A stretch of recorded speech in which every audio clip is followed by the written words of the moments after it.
आज हम स्टार्ट करने जा रहे हैं रेशियो एनालिसिस का एक सम्स जो कि ऑलरेडी 2022 जनरल का पेपर में ऑलरेडी वो क्वेश्चन पूछा गया था 15 मार्क्स के लिए। ये जो चैप्टर है आपका 20 मार्क्स का आता है, एक 15 मार्क्स का सम्स रहेगा और एक 5 नंबर का सम्स रहेगा। ठीक है, 15 मार्क्स का जो सम्स रहेगा वो दोनों मतलब 20 नंबर इस चैप्टर से आना ही है कंफर्म, और दोनों रेशियो का ही सम्स रहेगा। एक छोटा सम्स रहता है और एक 15 मार्क्स का बड़ा सम्स रहेगा। उसमें आपको सारा नोट में बनाने के बाद एक बैलेंस शीट बनाना होता है। तो सबसे पहले आज हम स्टार्ट करने वाले क्या रेशियो एनालिसिस का एक पेपर जो कि ऑलरेडी 2022 में आ चुका है। ठीक है, तो क्वेश्चन आपके स्क्रीन पे है, आप स्क्रीन पे देखिए।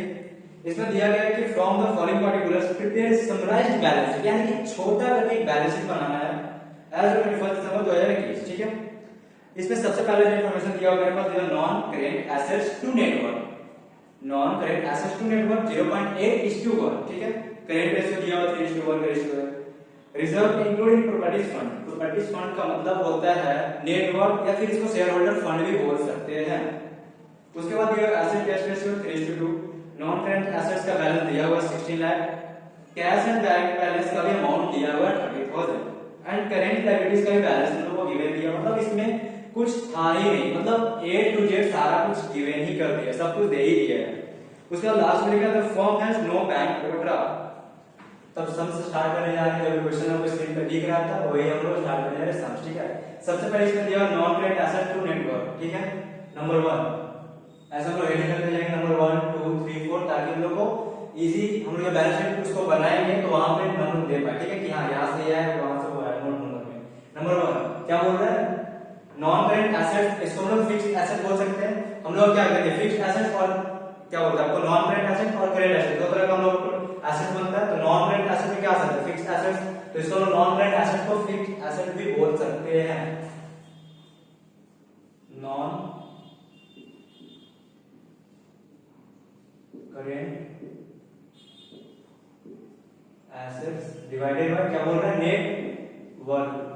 हम लोग शॉर्ट में लिख रहे हैं फिलहाल नेट वर्थ। ठीक है, इसको आप लोग एग्जाम में फुल फॉर्म में ही लिखिएगा। ठीक है, कितना रेशियो दे रहे हैं इन लोग का 0.8:1, इसको लोग डिवाइड कर रहे हैं। ठीक है, इस टू के इसलिए हम लोग इसको क्या कर रहे हैं डिवाइड 1 कर रहे हैं।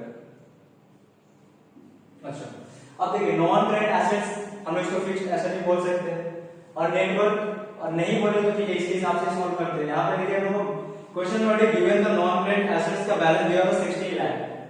नॉन करेंट एसेट्स का बैलेंस हम लोग को ऑलरेडी गिवन है 16 लाख।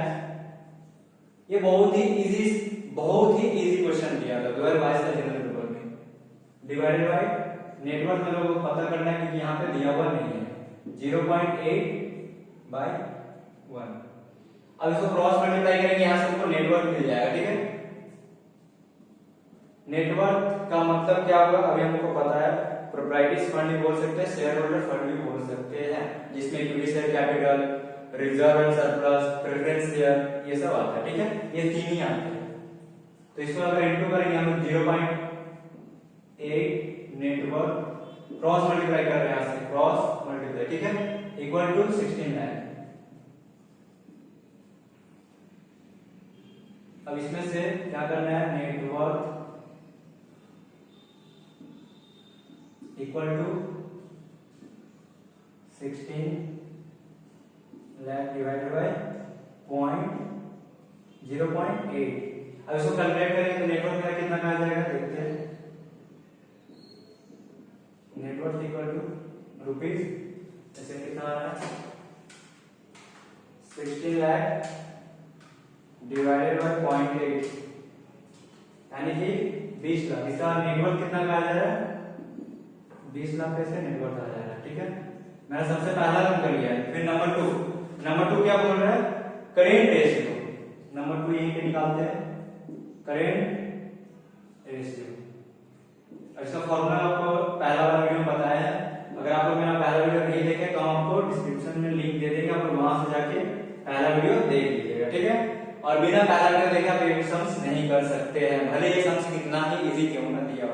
ठीक है, करेंट रेशियो का फॉर्मूला क्या था करेंट एसेट्स, हम सब शॉर्ट में यहाँ पे लिख रहे हैं लेकिन बोल्ड फुल फॉर्म है। ठीक है, current assets divided by current liability. इन्हों रेशियो क्या दे रहा है करेंट एसेट्स रेशियो दे 3:1, यानी कि 3/1 इक्वल टू करेंट एसेट्स क्या यहाँ पे दिया हुआ है करेंट एसेट पूरा क्वेश्चन में कहीं पे दिख नहीं रहा, बट करेंट लायबिलिटी दिख रहा है, यानी कि मेरे को सीए दिया हुआ, सीए निकालना है, मुझे बोल रहा है, ठीक है। तो डिवाइड सीए तो मेरे को पता नहीं है, करेंट एसेट तो करेंट लायबिलिटी होता है कितना 3 है, करेंट लायबिलिटी कितना दिया है 3, ठीक है। अब यहां से हम करेंट एसेट निकाल सकते हैं क्रॉस मल्टीप्लाई करके, यानी कि करेंट एसेट्स इनटू 1 करेंगे तो करेंट एसेट इक्वल टू 3 में 3 करेंगे तो ₹9 लाख में आ गया करेंट एसेट, यानी कि अब मेरे पास क्या गिवन है, नेटवर्क भी पता चल गया, करेंट लायबिलिटी तो पहले से पता है, और करेंट एसेट्स भी मेरे को पता चल गया 9 लाख, और फिक्स्ड एसेट मेरे को पहले से पता 16 लाख। अच्छा, उसके आगे बढ़ते हैं, बोल रहे रिजर्व इंक्लूडिंग प्रोवाइडर्स फंड, ये हम बाद में करते हैं, पहले आगे बढ़ते हैं। एसिड टेस्ट रेशियो नंबर 3, और इस एसिड टेस्ट रेशियो को हम और भी दो नाम से जानते हैं, लिक्विड रेशियो, और आपका एक और क्या नाम था याद है, कोई याद नहीं है, छोड़ दीजिए, लिक्विड रेशियो भी बोल सकते हैं। नंबर 3 एसिड टेस्ट, आप मेरा पहला वीडियो जरूर देखिएगा, तभी आपको सब समझ में आएगा। एसिड टेस्ट रेशियो क्या बोल रहा है 3:2। अब इसका फॉर्मूला क्या था, यहाँ पे फॉर्मूला तो आपको निकालना पड़ेगा, एसिड टेस्ट रेशियो का फॉर्मूला बताया था, लिक्विड रेशियो का फॉर्मूला। करेंट एसेट्स में से हम लोग क्या माइनस कर रहे थे, हम बोले थे प्रीपेड एक्सपेंस और स्टॉक को माइनस करना होता, बट यहाँ प्रीपेड एक्सपेंस नहीं है, क्योंकि यहाँ पे कुछ ऐसा बात बोला नहीं, बट स्टॉक का बैलेंस निकालना पड़ेगा, क्योंकि मेनली आपका जब बैलेंस शीट के एसेट साइड बनाते हैं तो करेंट एसेट्स में प्रीपेड एक्सपेंस नहीं दिख सकता है, लेकिन आपको स्टॉक जरूर दिखता है, स्टॉक, डेटर और कैश एंड बैंक ये जरूर दिखता है। तो यहाँ पे माइनस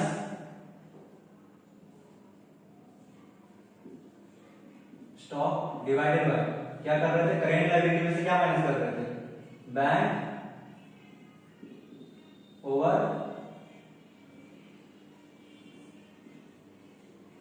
ओवरड्राफ्ट। अच्छा, अब इसका रेशियो क्या है, एसिड टेस्ट रेशियो पे हम लोग दिया 3:2, यानी कि 3/2 इक्वल टू, और अब देखिए करेंट एसेट मेरे को पता है, हम लोग अभी निकाले थे 9 लाख, ठीक है, तो ये करेंट एसेट मेरे यहाँ पे चला आएगा, यहाँ पे स्टॉक गिवन है, यहाँ पे स्टॉक ही निकालना है, डिवाइडेड बाय करेंट लायबिलिटी मेरे को पता है 3 लाख दिया हुआ था, क्वेश्चन में गिवन है, तो यहाँ से वापस करेंगे माइनस, क्या बैंक ओवरड्राफ्ट है, क्वेश्चन में साफ साफ लिख दिया फर्म के पास कोई बैंक ओवरड्राफ्ट नहीं है, यानी कि 0, ठीक है। इसको जब सॉल्व करेंगे हम, फिर यहाँ से क्रॉस मल्टीप्लाई करना है, ऊपर को इधर से इधर को इधर से, ठीक है। तो यहाँ पे 9 लाख इंटू 2 हो जाएगा तो 18 लाख माइनस 2 स्टॉक इंटू कर रहे हैं इक्वल टू, ये तो 9 लाख 3 लाख ही बचेगा, तो 3 में 3 कितना आ जाएगा 9 लाख। अच्छा, अब इसको जब सॉल्व करेंगे तो ये स्टॉक को हम इधर ले आ रहे हैं, 2 स्टॉक पहले से इधर में है, इक्वल टू 9 लाख माइनस 18, ये बस हम लोग जो ऑलरेडी ये सब सम्स किए हुए, ऐसा क्रॉस मल्टीप्लाई करना, किसी का वैल्यू निकालना है, हम 9 8 से करते हुए आ रहे हैं, तो ये मिस्टेक नहीं होना चाहिए, ठीक है। फिर और यहाँ पे जो स्टॉक का बैलेंस हम निकालेंगे, और ये स्टॉक माइनस में है, तो यहाँ पे माइनस 9 लाख आ रहा है, और यहाँ से जो स्टॉक का जो इंटू में था वो डिवाइड में चल जाएगा, यानी कि मेरा स्टॉक का जो बैलेंस आ रहा है, यहाँ से माइनस और यहाँ से माइनस हम काट देंगे, ठीक है, ये माइनस और ये माइनस कट जाएगा, तो बचा स्टॉक का बैलेंस कितना आएगा, 2 से डिवाइड करें तो मेरा आ जाएगा स्टॉक का बैलेंस कितना आ जाएगा 4,50,000, यानी 4,50,000, ठीक है। ये मेरा आ गया स्टॉक, अब स्टॉक का भी बैलेंस आ गया। अब उसके बाद यहाँ पे कुछ और ऐसा गिवन तो है, नॉन करेंट एसेट मेरा ऑलरेडी हो गया। एक चीज और हम बोले कि बाद में बताते हैं आपको, क्या रिजर्व, जो रिजर्व का बात बोल रहा है, बोलते हैं कि रिजर्व आपका नेटवर्क में इंक्लूड है कितना 25%, यानी कि रिजर्व में कैसे निकलने वाला है, यहाँ पे रिजर्व इक्वल टू क्या बोल रहा है, नेटवर्क का 25%। अब देखो नेटवर्क कितना है, नेटवर्क मेरा दिया हुआ था नहीं, लेकिन हम निकाले तो कितना आया 20 लाख, ठीक है। तो यहाँ पे इसको सॉल्व करेंगे, 20 लाख का 25%, तो 25% करेंगे तो मेरा कितना आ जाएगा, रिजर्व आ जाएगा मेरा 5 लाख। अच्छा, अभी कुछ देर पहले बताया आपको कि नेटवर्क मेरा बनता कैसे है, equity share capital, preference share capital and reserve and surplus. लेकिन इस क्वेश्चन में कहीं पे भी आपको प्रेफरेंस शेयर कैपिटल का बात नहीं दिख रहा, तो प्रेफरेंस शेयर नहीं लेंगे। फिलहाल क्या लेंगे, equity share capital and reserve and surplus. और नेटवर्क टोटल मेरा 20 लाख है, उसमें से यदि रिजर्व एंड सरप्लस मेरा 5 लाख आ जा रहा है, तो जो बैलेंस अमाउंट बच रहा है इक्विटी शेयर कैपिटल हो जाएगा। जैसे कि नंबर 5 क्या बोल रहे हैं कि नेटवर्क जो मेरा आया है, नेटवर्क इक्वल टू क्या बोल रहे हैं, reserve and surplus plus equity share capital. Network मेरा कितना कर दिया, 20 लाख। यहाँ पे सेम बैलेंस को पुट करना है और दूसरा बैलेंस इक्विटी शेयर कैपिटल का बैलेंस निकालना है। 20 लाख दिया, रिजर्व एंड सरप्लस मेरा कितना आ गया, 5 इक्वल टू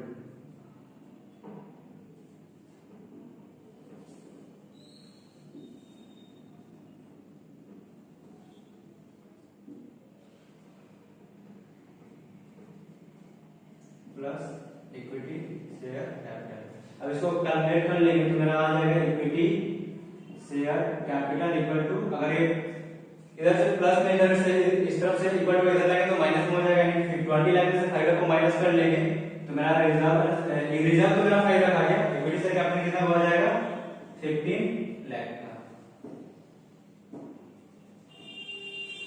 अब मेरा ऑलमोस्ट ये पूरा सम्स का वर्किंग का जितना भी पार्ट था जो हमको बनाना था सब क्लियर हो गया। अब हमको मेन जो बनाना है वो है मेन बैलेंस शीट, जो कि बाकी है। ठीक है, बैलेंस शीट हम लोग सब कुछ बना सकते हैं, क्योंकि मेरे पास बैलेंस शीट का लायबिलिटी है, इक्विटी शेयर कैपिटल, रिजर्व पता है, करेंट लायबिलिटी पता है, तो बैलेंस शीट का लायबिलिटी साइड क्लियर। अब एसेट साइड में स्टॉक का बैलेंस पता है, करेंट एसेट्स का बैलेंस पता है, कैश एंड बैंक का बैलेंस ऑलरेडी मेरे पास गिवन है क्वेश्चन में। बढ़ा एक डेटर का बात, तो टोटल करेंट एसेट्स मेरा कितना का है, यहाँ पे 9 है, उसमें से स्टॉक का बैलेंस यदि 4,50,000 है और आपका कैश एंड बैंक का बैलेंस 30 हो जाएगा, तो जो बाकी जो बैलेंस अमाउंट बच रहा है 6 करेंट एसेट्स इक्वल टू क्या क्या आएगा, डेटर्स प्लस स्टॉक प्लस, देखिए स्टॉक, डेटर और cash and bank, cash and bank. अब इसमें सबसे पहला मेरे पास डेटर का तो बैलेंस मुझे निकालना है, लेकिन करेंट एसेट्स का बैलेंस पता है मेरे को, करेंट एसेट्स कितना आया था 9 लाख, यानी करेंट एसेट्स का बैलेंस मेरे को पता है। डेटर्स पता नहीं है, डेटर्स को हमको निकालना है। स्टॉक का बैलेंस हमको पता है, स्टॉक हमको यहां से निकालना है 4,50,000, ठीक है, 4,50,000। और कैश एंड बैंक का बैलेंस हमको क्वेश्चन में गिवन है 30, यानी कि देखा जाए तो मेरे पास ये दोनों को ऐड करके 480 हो रहा है, यानी कि debtors plus 4,80,000 equal to 9 lakh, ठीक है। जब डेटर्स का बैलेंस निकालेंगे तो 9 माइनस 4,80,000, ये दोनों को माइनस करेंगे तो भाई कितना आ जाएगा, 5,20,000, 509, 4,20,000, 4,20,000 मेरा डेटर का बैलेंस है। यानी कि आप देखिए मेरे पास करेंट एसेट्स 9 लाख में से डेटर का बैलेंस कितना है, 4,20,000, स्टॉक 4,50,000 और कैश में 30,000, ठीक है। वेंचर का बैलेंस निकालना होगा तो एक इक्वेशन, जैसे हमको फॉर्मूला इतना याद करना पड़ रहा है वैसे हमको एक इक्वेशन को भी याद करके रखना होगा, माइंड बैठा के। तो इक्वेशन तो क्या है, मतलब ये इक्वेशन है, आपको दिखा रहे कैसे इक्वेशन, इससे हम लोग लॉन्ग टर्म डिवेंचर का बैलेंस भी निकालने वाले, क्योंकि हमको इक्वेशन में क्या होता है, नेटवर्क प्लस हम शॉर्ट में लिख रहे हैं लॉन्ग टर्म डिवेंचर, ठीक है, equal to fixed assets plus working capital. ये वर्किंग कैपिटल का मतलब होता है current assets minus current liability. अब ये वर्किंग कैपिटल नेट में है कि ग्रॉस में, ये भी मैटर करता है। अगर नेट में लिया हुआ वर्किंग कैपिटल तो उसमें already current assets minus current liability किया हुआ है, लेकिन अगर क्वेश्चन में कहीं पे भी ग्रॉस डब्ल्यू यानी ग्रॉस वर्किंग कैपिटल दिया हुआ है तो साफ साफ वहां पे आपको बोल रहा है कि सिर्फ करेंट एसेट्स का ही बैलेंस दिया हुआ है, ग्रॉस वर्ड अगर ऐड है तो सिर्फ करेंट एसेट्स। यदि नेट या फिर कुछ नहीं बोला, सिर्फ वर्किंग कैपिटल बोल दिया है तो हमको समझ में आना चाहिए current assets minus current liability, ठीक है। ये बात हमेशा याद रखिए, क्वेश्चन में यहाँ पे ये बात हमेशा याद रखिए, ठीक है। तो नेटवर्क हम लोग नेटवर्क ऑलरेडी क्वेश्चन से हम लोग निकाले थे, सॉल्व किए, तो मेरा नेटवर्क ऑलरेडी आया था कितना 20 लाख का नेटवर्क आया था, 20 लाख। एनपीए तो मेरे को निकालना है लॉन्ग टर्म डिवेंचर, क्योंकि हमको बैलेंस शीट बनाने में ये टाइम लगेगा, इक्वल टू फिक्स्ड एसेट मेरे को पता है कितना 16 लाख, जो कि क्वेश्चन में दिए गए हैं, प्लस अभी वर्किंग कैपिटल कैसे निकालना है, क्या बोले current assets minus current liability. क्या मेरे को करेंट एसेट्स पता है, यस, करेंट लायबिलिटी पता है, यस, तो करेंट एसेट्स मेरा कितना था 9 लाख, क्योंकि हम लोग सॉल्व करके निकाले थे, और करेंट लायबिलिटी मेरे पास पहले से गिवन है क्वेश्चन में 3 लाख। ये दोनों को माइनस कर ले, इसी को बोलते हैं current assets minus current liability equal to working capital, ठीक है। इसको जब सॉल्व करेंगे एलटीडी इक्वल टू, इसको जब सॉल्व ये 6 आ गया जैसे, तो 6 प्लस 16 कितना हो जाएगा 22 लाख। अब जब हम लॉन्ग टर्म डिवेंचर निकालेंगे और एलटीडी इक्वल टू, तो 22 लाख माइनस 20 लाख, यानी कि मेरा एलटीडी कितना आ जा रहा है ₹2 लाख। ये मेरा बैलेंस शीट में काम आएगा, ठीक है। तो देखिए बैलेंस शीट का फॉर्मेट ये बैलेंस शीट एज ऑफ 31/12 2021, ठीक है। ये हमको बनाना पड़ा था। इक्विटी एंड लायबिलिटी, ये बैलेंस शीट फॉर्मेट तो आपको अच्छे से याद होगा, फिक्स्ड स्टार्ट की है। Equity and liability, number 1 shareholder fund, shareholder fund में क्या क्या आता है, share capital and reserve and surplus. Share capital में आप क्या है, इक्विटी शेयर कैपिटल, उसका बैलेंस कितना दिया हुआ है, इक्विटी शेयर कैपिटल का बैलेंस आया था आपका 15 लाख,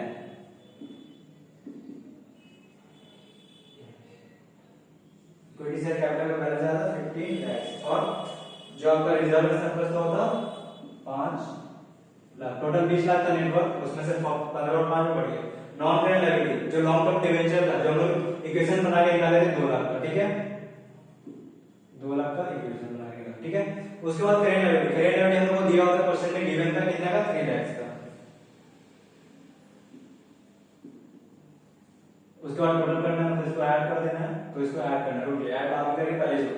नॉन करेंट एसेट्स, इसका हमको बैलेंस क्वेश्चन में ऑलरेडी गिवन था 16 लाख, तो इसका दोनों ऐड यहां पे दिखा देंगे, जो अमाउंट था 16 लाख, ये हमको निकालना नहीं पड़ेगा, क्वेश्चन में गिवन था। फिर करेंट एसेट्स में 3 पार्ट जो हम लोग निकाले थे, डेटर्स, स्टॉक और कैश एंड बैंक। तो डेटर का बैलेंस कितना निकाला था हम लोग, डेटर का निकाले थे हम लोग 4,20,000, डेटर का बैलेंस निकाले थे 4,20,000। हम बोर्ड को मिटा दिए, इसलिए हमको कॉपी का थोड़ा हेल्प लेना पड़ेगा, क्योंकि हमको याद नहीं कि कितना आया, ठीक है। स्टॉक का हमारा बैलेंस था मेरे पास 4.5 लाख, 4,50,000। फिर कैश एंड बैंक का बैलेंस कितना था मेरे पास 30,000, जो क्वेश्चन ऑलरेडी गिवन था, उसको इसको भी ऐड कर देना है। अभी दोनों को ऐड करेंगे, मेरा बैलेंस शीट टैली करते हैं, कितना आएगा 15 पर 20 और 2 22 लाख, 22 से 25 लाख, यानी कि इसका टोटल आ रहा है 25 लाख, यानी लायबिलिटी साइड 25 लाख आ रहा है, और इधर 16 20 24 24 और इधर भी आ रहा है आपका 25 लाख, यानी मेरा बैलेंस शीट भी टैली कर जा रहा है। मतलब यही करना था, मतलब ये बहुत ही इजी था, ठीक है। तो देखिए आपको बैलेंस शीट समझ में आ गया, और जब तक आपको फॉर्मूला याद नहीं रहेगा बैलेंस शीट नहीं कर सकते। बैलेंस करने के लिए आपको रेशियो का फॉर्मूला मस्ट याद होना चाहिए, ठीक है। तो आशा करते हैं आपको समझ में आया होगा, और ये वीडियो को जितना हो सके शेयर कीजिए, ठीक है, ताकि आपके सारे फ्रेंड ग्रुप में सबके पास जाए, ठीक है। मिलते हैं नेक्स्ट वीडियो में, तब तक के लिए जय हिंद।